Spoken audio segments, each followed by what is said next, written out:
So we start using USBs for charging phones, then we Yeah. move on to, I don't know, tablets, Yeah. computers. The next thing you can be using the same charger you use to charge your phone, to charge your electric scooter, for example. Hey, Eamon here with IP Exchange. Just as a little note, the beginning of this interview is actually really, really abrupt.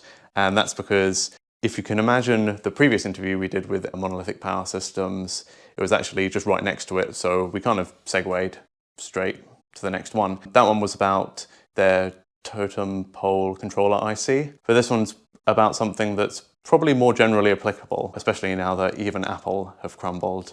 That's made me hungry. Now that Apple have crumbled to USB-C's dominance.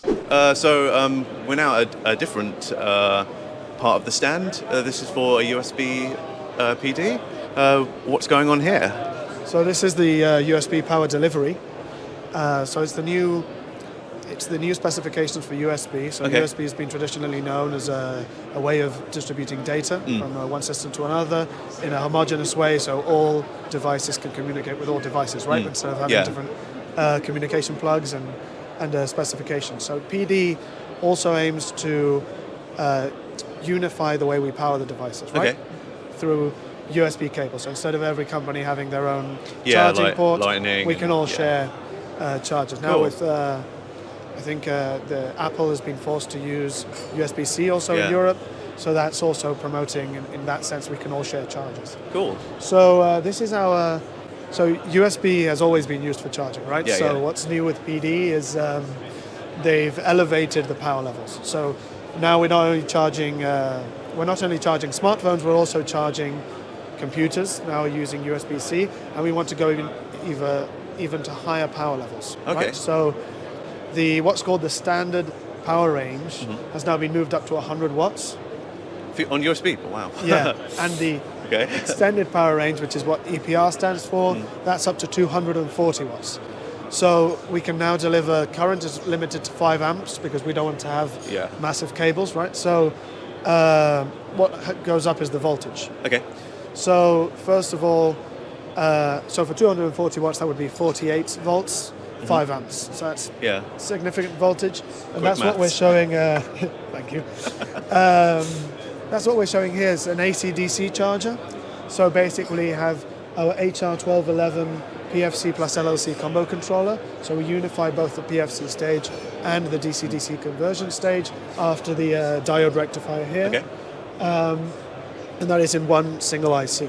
So then for the secondary side of the LLC, after the isolation barrier, we have the synchronous rectifier, which allows us to have a DC bus voltage of 48 volts. Now there, we have the DC-DC stick. Okay. Because for USB PD, we have to deliver fixed voltage ranges, right? So you can go from 5, and then it goes, I think, 12, 24, 48, and I think there's some stages in between as well.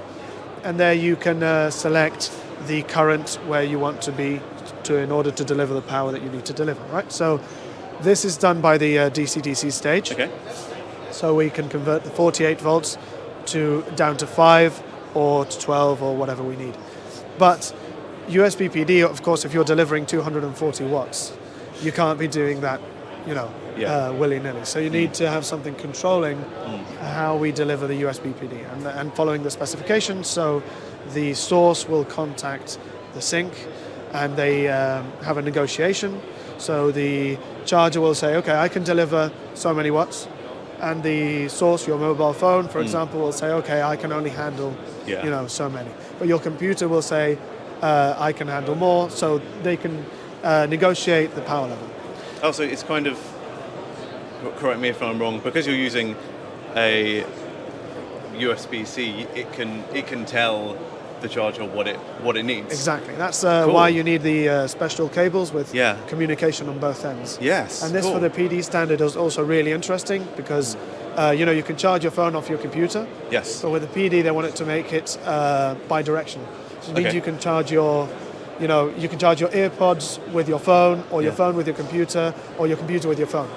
So it's Nice. a bi-directional way Cool.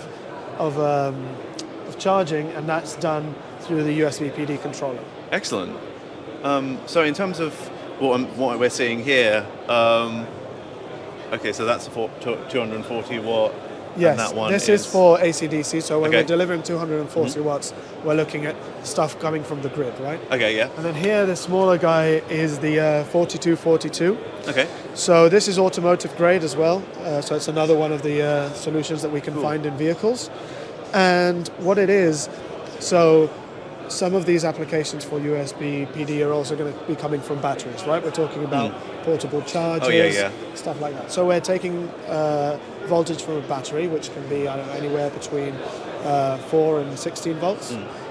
But as I said before, we're delivering a range of voltages that goes higher, but it can also go lower. So there we need the topology shifts from a buck converter to a buck boost converter, so we can step the voltage up or we can step the voltage down to the requirements. Nice. Right? So, but as I said before, we also need the communication. So what we did with the 4242, which is this small IC here, we integrate both the buck boost controller, so we can shift up and we can shift down, and we also integrate the communications. So it's a one single IC, you can handle the entire power delivery of the USB. Nice. And are these ones also available on your website? These are both available on the website. This is actually the evaluation board. Oh, cool. So you can Nice. just purchase this on the website and use it, test it out, and see if it fits any of your applications. And as with all of our evaluation boards, it also comes with a schematic, bill of materials, and a PCB layout as well. Yeah, so you can effectively build the circuit into your device how you want. Exactly. Excellent. And as is the case with most of our automotive products, the evaluation board is already optimized for EMC. Excellent. Good. I'm not sure what else there is to say. Just to satisfy my curiosity, earlier on you were talking about, so there's kind of phone level, there's laptop level, and then you said there's the other level. Where would you envision the other level? Right, so we start using USBs for charging phones, then we move on to, I don't know, tablets, computers, and the next thing you can be using the same charger you use to charge your phone, to charge your electric scooter, for example. Oh, wow. E-bike. So, yeah, that is a big sell. 240 watts, you can use to, maybe it's a high-performance PC, or maybe it's like a small e-mobility application. Yeah. Cool. Oh, it'll be really interesting to see those all going round. The main issue with developing this was nobody makes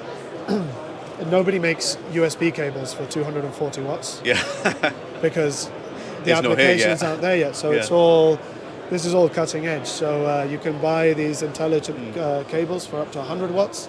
But 240 watts, we had to make our own to do the testing because there's it's tough to find the cables right now. Cool. When do you reckon that's going to become the norm? Well, manufacturers move with the market, so first we develop the applications, and then the cables will come. So it's, cool, excellent. Yeah. Well, it's been really, really good to talk to you, Thomas. Thanks a lot. How have you found PCIM this year? Well, it's our first year, so we're really happy how it turned out. And we'll be sure to come back next year. Excellent. With an even bigger booth, I guess. Yes.